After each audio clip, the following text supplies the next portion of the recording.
Sejam todos muito bem-vindos ao canal Revelare. Uma boa noite a todos.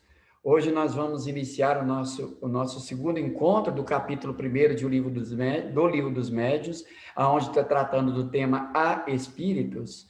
E nesse nosso segundo encontro nós vamos dar continuidade no primeiro item desse capítulo 1. E eu quero já, desde então, desejar que todos sejam muito bem-vindos. E quero pedir àqueles que ainda não se inscreveram no canal Revelare, que se inscrevam, dê o seu like, compartilhe esse vídeo, os demais vídeos do canal Revelare em suas redes sociais, comente nesses vídeos, para que quanto mais a gente divulgar esses vídeos, mais alcance teremos, muito mais vamos conseguir divulgar esses estudos. E a gente, se vocês me permitem, eu já quero compartilhar aqui então na tela. Então, no nosso encontro passado, nós iniciamos a nossa conversa quando Kardec vai tratar que a alma não é um ser vago. Então, vamos lembrar que nós temos a nossa individualidade, então, que essa alma, ela possui propriedades materiais, né? Claro que a gente não consegue aqui conhecer a propriedade íntima da alma, mas ela é alguma coisa. E então nós vamos desenvolvendo essa ideia, Kardec vai desenvolvendo essa ideia ao longo de tudo isso que nós vamos conversar aqui. Ele vai dizer, então, que a alma está sempre acompanhada de um envoltório semimaterial, invisível aos nossos olhos, chamado perispírito. E é esse perispírito que vai agir sobre a matéria do mundo físico, onde o espírito pode se manifestar, né? Então, esse perispírito, que é esse envoltório semimaterial, fluídico, e que o espírito, a alma consegue se manifestar através desse perispírito no mundo material. E ele continua, né, nesse primeiro encontro nosso, dizendo o seguinte: é por meio desse envoltório que a alma se manifesta no mundo material. E ele vai dizer, por último, que a alma e perispírito é chamado de espírito. Então, vamos lembrar que a alma é o ser inteligente da criação. O perispírito é aquele aglomerados de fluidos em torno da alma. Então, a alma é a inteligência, e em torno dessa alma aglomera-se esse fluido, né? E que esse ser duplo, alma, e esse aglomerados de fluidos em torno da alma, constitui esse corpo semimaterial. E esse corpo semimaterial, junto com a alma, constitui o ser chamado espírito. Então, continuando, Kardec vai dizer, olha, tomamos, consequentemente, por ponto de partida, a existência, a sobrevivência e a individualidade da alma. Existência, sobrevivência e individualidade que tem no espiritualismo a sua demonstração teórica e dogmática. E no espiritismo, a demonstração positiva. Então, vamos agora admitir a existência da alma, da sua individualidade. No espiritualismo, né, ou seja, naquele que acredita na sobrevivência da alma, então ele vai explicar por meio de teorias e dogmas a existência da alma, né? E no espiritismo, ele vai explicar por meio da observação, né, a parte científica da observação, como que é esse processo da alma, o que acontece com a alma após a morte, enfim, o espiritismo vai trazer luz a aquelas questões dogmáticas e teóricas que muitas vezes caía em erro, né? E ele vai seguir dizendo: abstraímos, por um momento, das manifestações propriamente ditas e, raciocinando por indução, vejamos a que consequências chegaremos. Então, agora, diante de toda essa informação, né, que essa observação, essa ciência de observação que o espiritismo promove, Kardec vai trazer agora uma linha de raciocínio para que a gente possa meditar sobre isso, e ele vai dizer, no item 2, desde que se admita a existência da alma e sua individualidade após a morte, forçoso é também se admita, primeiro, que a sua natureza difere da do corpo, visto que separada deste, deixa de ter as propriedades peculiares do corpo. Então, a alma, ela está separada do corpo físico,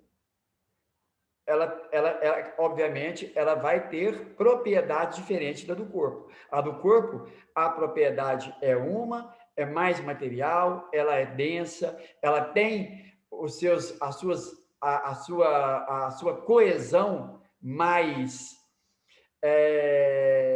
profunda, ou seja, né? Ela é rígida, palpável, enquanto que na alma essas propriedades diferem, né? E aí, no item 2, que goza da consciência de si mesma, pois que é possível de alegria ou de sofrimento, sem o que seria um ser inerte, caso em que possuí-la de nada nos valeria. Então, a alma separada do corpo tem propriedades diferentes da do corpo, e que essa alma, mesmo separada do corpo, ela continua sentindo. Ela sente as alegrias ou os sofrimentos. Não é porque ela deixou de ter o corpo físico que isso acabou.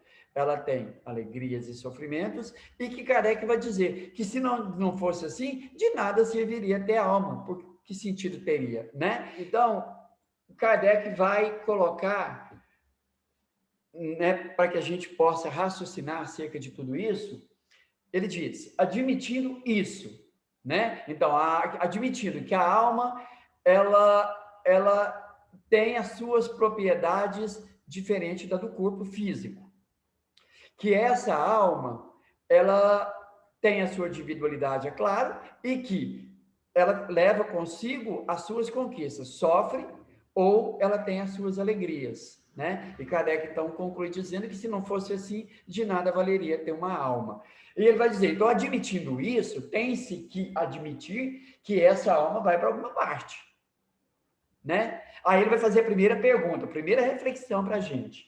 Que vem a ser feito dela e para onde vai? Nas religiões ancestrais, imaginava, defendia a ideia de que se a alma praticasse o bem, seguisse as leis de Deus, né, descritas pela igreja, seguindo o evangelho, essa alma, ela iria para o céu. Se fizesse ao contrário, oposto a isso, ela iria para o inferno. E ele vai dizer, segundo a crença vulgar, vai para o céu ou para o inferno. Mas, onde fica o céu e o inferno? Então, e agora, onde fica o céu e o inferno? Né? É a questão. Dizia-se outrora que o céu era em cima e o inferno embaixo. E ele vai dizer, porém, o que são o alto e o baixo no universo, uma vez que se conhecem a esfericidade da Terra, o movimento dos astros, movimento que faz com que o que em dado instante está no alto, em dado instante esteja no alto, esteja 12 horas depois embaixo. E o infinito do espaço, através do qual o olhar penetra, indo a distâncias consideráveis. Então, agora Kardec está tratando aqui da questão do que a ciência da astronomia, a ciência astronômica, nos comprova. Tinha uma teoria de que a Terra era plana, o céu era uma abóbada que cobria o céu e as estrelas ficavam fixadas no céu. E que o sujeito, ao morrer, se ele fosse bem-aventurado, ele iria para essa região dos eleitos de Deus.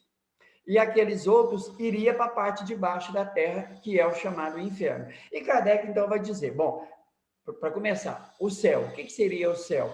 Desde que se comprova que a terra ela é redonda, que ela gira em torno de si e que ela gira juntamente com outros planetas.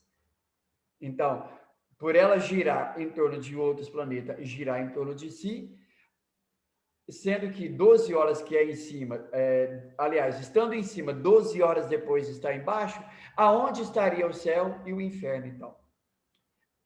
Esse é o raciocínio de Kardec, usando essas informações, né? E ele então vai dizer que se o olhar, né? Veja bem, nós pegássemos uma luneta, um observatório, começasse a verificar que o universo é infinito, o nosso olhar se perde na imensidão. Como é que fica, então, essa questão do céu e do inferno, sendo um lugar circunscrito? E ele vai dizer: verdade é que, por lugares inferiores, também se designam as profundezas da terra.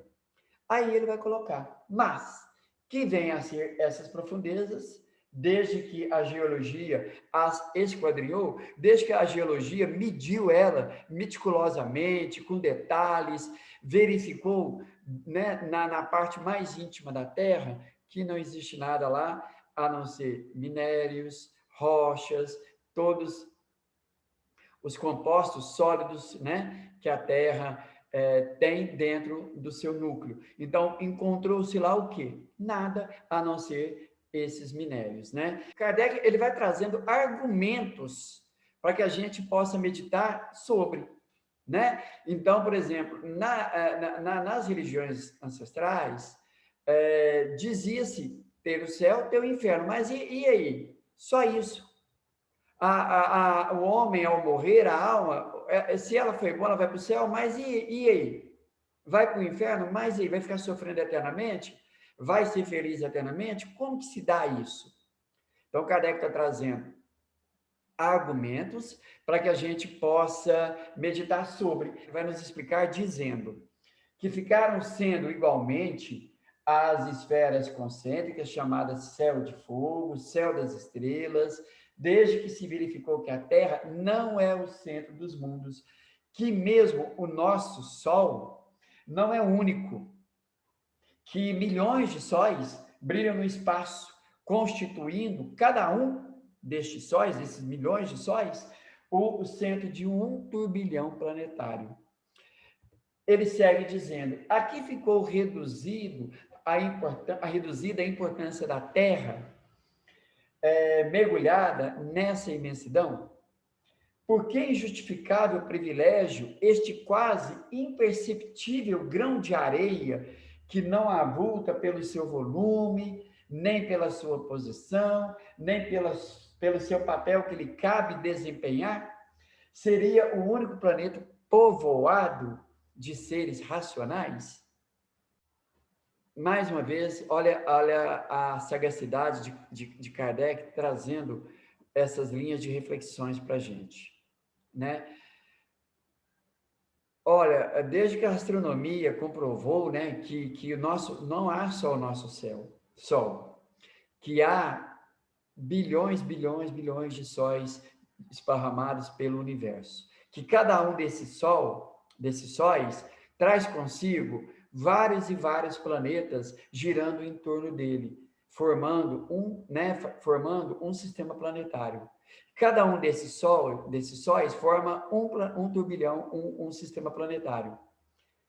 E que a nossa Terra, mergulhada nessa imensidão, né, ela não tem um volume assim que se sobrepõe sobre os demais planetas, ou seja, a Terra ela é ínfima, ela é pequena comparado a grandes outros mundos que a astronomia já comprova, que a Terra não passa de um grãozinho de areia diante dessas imensidade de planetas que está aí distribuídos por esse universo infinito. Então, se a Terra ele não ocupa uma posição de destaque, nem pelo seu tamanho, pelo seu volume, o que nos levaria a pensar que somente a Terra, então, seria povoada de seres? Qual a lógica disso, né? É isso que Kardec nos coloca a pensar. A razão se recusa a admitir semelhante nulidade do infinito. E tudo nos diz que os diferentes mundos são habitados. E ele segue. Ora, se são povoados, também fornece seus contingentes para o mundo das almas. Então, qual a utilidade do universo infinito com com essa multidão infinita de mundos, né? E mundos ainda maiores do que a Terra? Seria até atribuir a Deus um ser que não tem uma inteligência tão racional. Porque, como assim? Você fez essa imensidão de mundos, mundos maiores que a Terra, para quê? Sendo que somente a Terra, que ainda é um mundo, né, comparado aos outros, pequeno, somente ele povoado? Qual a razão disso? Seria somente para enfeitar o universo? Né? Então, usando a razão, é ilógico pensar nisso. Então, admitindo, então, que cada um desses mundos tem os seus habitantes, então, obviamente, que cada um desses mundos fornece o seu contingente de habitantes, encarnados e desencarnados, como é aqui na Terra, né? Os seus contingentes de almas. E Kardec está lidando com a situação, porque muitos podem perguntar assim, tá, Jesus falou que há várias moradas na casa do meu pai, mas é o céu. São os céus aí, tem gente que fala tem 7 céus, né? 7. Então, quer dizer, vão sempre arrumar argumentos para dar explicação àquilo que não compreendem ou que, pelo menos, é inexplicável. Ah, não, mas Jesus está falando aqui de céu ou de inferno, morada dos eleitos, morada daqueles que vão sofrer o seu castigo, né, imposto por Deus eternamente. Por isso Kardec traz essa linha de raciocínio. Gente, tá, a Terra está aí. A astronomia vem e comprova que como a Terra, e maior que a Terra, muito maior que a Terra, há milhares e milhares de planetas. Por que razão, então, pensar que a Terra não se destaca, ela não se destacando em volume e nem numa posição, porque ela é um grão de areia mergulhada nesse universo infinito. Por qual razão somente a Terra seria habitada por seres? Essa é o pensamento de Kardec, né? Ele vai continuar nos dizendo. Porém, ainda uma vez, que terá sido feito dessas almas depois que a astronomia e a geologia destruíram as moradas que lhe destinavam e, sobretudo, depois que a teoria tão racional da pluralidade dos mundos as multiplicou ao infinito? Beleza, o que foi feito então dessas almas? Depois que a astronomia e a geologia comprovou por A mais B, né, que não existe um lugar circunscrito, nem para o céu, nem para o inferno. E aí, o que acontece com essas almas, né? E aí, vem o Espiritismo e diz assim, olha, tem uma imensidade de mundos povoados. O que é feito dessas almas, então? Aí, Kardec segue dizendo, e eu perdi o mouse aqui, achei. Kardec segue dizendo, não podendo a doutrina da localização, né, ou seja, aquele local circunscrito das almas harmonizar-se com os dados da ciência, outra doutrina mais lógica lhes assinala por domínio. Não um lugar determinado e circunscrito, mas o espaço universal. Formam-se elas um mundo invisível em o qual vivemos imersos, que nos cerca e nos acotovela incessantemente. Então,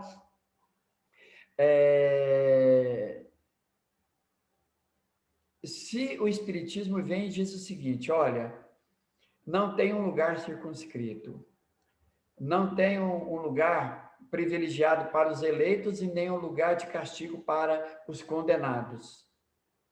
Que essas almas, elas estão aí pelo universo afora. Essas almas, elas vão e vêm, né, por todo o universo. Que quanto mais ela se torna independente, mais ela tem uma capacidade de autonomia de ir e vir pelo universo. E que se não tem um lugar, então, circunscrito, essas almas estão a todo momento nos acotovelando, nós aqui encarnados, se acotovelando, desencarnados e entre nós encarnados. Então, vem a doutrina dos espíritos e nos esclarece isso, né? Aí, ele segue dizendo, haveria nisso alguma impossibilidade, alguma coisa que repugne a razão? De modo nenhum. Tudo ao contrário, nos afirma que não pode ser de outra maneira. Aí ele faz uma pergunta, mas então, que vem a ser das penas e recompensas futuras, desde que se lhes suprimam os lugares especiais onde se efetivam? Então tá. Então Kardec diz, olha, as almas estão aí, né, pelo universo. Não tem um lugar circunscrito. Já que não tem um local de penas, de gozos e recompensas, de castigo, do céu e do inferno. E aí? Como é que fica isso, então? Para onde vai? Como se dá isso, já que não tem um lugar localizado? Esse é o questionamento que Kardec nos coloca a pensar. Seguindo, então, mais uma vez a linha de raciocínio, né, a própria lógica vai nos conduzir a isso, né? A razão vai nos falar, gente, isso é muito lógico, desde que a gente realmente medite mais sobre isso, né? Então, Kardec vai colocar para nós, notai que a incredulidade com relação a tais penas e recompensas provam geralmente de serem umas e outras apresentadas em condições inadmissíveis.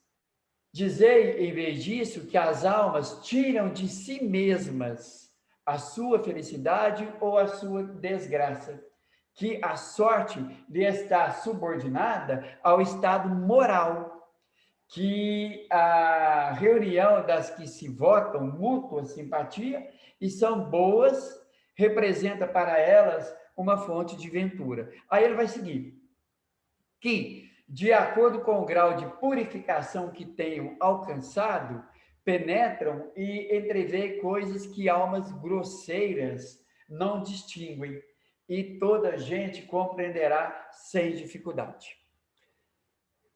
Esses dogmas criados, né, pelas religiões ancestrais, de que a alma vai para um céu, um lugar de bem-aventurança, onde a gente fica lá contemplando Deus, contemplando nada, ou então aquelas que vão para o inferno, queimar no fogo do inferno perpetuamente por um erro que cometeu aqui na Terra. Para alguns homens que pensavam com mais profundidade, criaram neles uma incredulidade, uma descrença mesmo, que muitos desses passaram a ser materialistas né, em função dessa linha de raciocínio imposta por essas religiões. E que aí vem o Espiritismo e explica que não, que a infelicidade ou a felicidade, ela tira de si mesma, é íntima. Então, em qualquer lugar que ela estiver no universo, em qualquer mundo que ela estiver habitando, se ela é feliz intimamente. Que se ela sofre intimamente. Então, todo o seu sofrimento ou toda a sua felicidade está dentro de si, independente do lugar onde esteja. É claro que aqui, quando eu falo independente, se é uma alma feliz, aonde ela for, ela estará feliz. E que essas almas, ela tem uma capacidade de alcance maior do que as almas que ainda não atingiram esse grau de purificação. Elas conseguem entrever um alcance maior do universo, do entendimento do mundo dos espíritos, do que essas almas ainda não purificadas, né, que ainda sofrem e não compreendem porque sofrem, acha que todo o seu sofrimento se dá por conta do mundo onde está vivendo, né? Sem entender que esse sofrimento, ele é íntimo. Então, o Espiritismo vem trazer isso para a gente. E a alma, quanto mais ela vai se purificando, mais ela vai entrevendo, né? Esse sentimento de felicidade íntimo que ela vai sentindo, ela consegue, porque quando nós falamos em purificação, a gente está falando no crescimento intelectual e moral. E quanto mais ela sente essa felicidade, mais ela compreende o mundo espiritual e ela tem um alcance maior, mais ela deseja essa felicidade, mais ela vai em busca. Enquanto que espíritos ainda, né, que não alcançaram esse entendimento, ele fica com o seu pensamento reduzido somente a isso, né? Deus está castigando, e enfim, e por aí vai. Então, Kardec continua nos dizendo: dizei mais que as almas não atingem o grau supremo, senão pelos esforços que façam por se melhorarem e depois de uma série de provas adequadas à sua purificação. E ele vai dizer que os anjos são almas que galgaram o último grau da escala, grau que todos podem atingir tendo boa vontade. Que os anjos são os mensageiros de Deus, encarregados de velar pela execução de seus desígnios em todo o universo. Que se sentem ditosos, felizes, com o desempenho dessas missões gloriosas, e lhes tereis dado a felicidade um fim mais útil e mais atraente do que fazendo-a consistir numa contemplação perpétua, que não passaria de perpétua inutilidade. Pelos nossos esforços e pelas inumeráveis existências que a gente vai tendo, nós vamos construindo a nossa felicidade. Quando nós chegamos num estado de pureza, quando o espírito chega num estado de pureza, então ele ele vai ser reconhecido por nós aqui como um anjo, né? Porque é o que os nossos olhos conseguem entender, o que nós conseguimos ver é o que a gente consegue compreender. Então, esse que nós chamamos de anjos, nada mais são do que os espíritos que alcançaram um grau de pureza muito grande, que são, pela doutrina espírita, chamados de espíritos puros. E aqui nós vamos, então, mencionar aqui Jesus. E Jesus, e para esses espíritos puros, quando recebe de Deus uma missão como essa que Jesus veio desempenhar na Terra, para esse espírito ou para esses espíritos, é uma imensa felicidade, porque é ser útil para aqueles que estão mais abaixo que eles, muito mais abaixo. Então, é muito mais racional pensar que a felicidade para esses espíritos é muito maior em ser útil do que ficar pensando que eles vão ficar lá contemplando o nada, contemplando Deus, numa perpétua inutilidade. Que seria desses espíritos ficar lá de braços cruzados, entre aspas, observando o nada, observando Deus? Que lógica tem isso?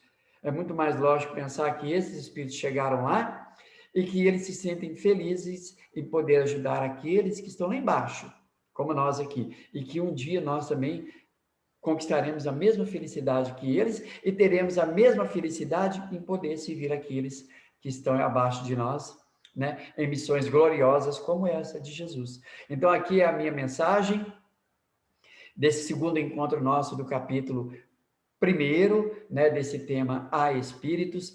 Quero agradecer a todos, dizendo que esse vídeo, tomara que esse vídeo encontre, né, aqueles que estão buscando um estudo simples como esse nosso aqui, mas que com certeza vai agregar muito, e que que possamos encontrar a todos com plena saúde, plena alegria, e nos encontraremos aí para o ano de 2021, né? Mas, desde já, ainda teremos outros encontros para frente, até no sábado, que esse encontro nosso será ao vivo, viu? Gente, a todos, minha gratidão.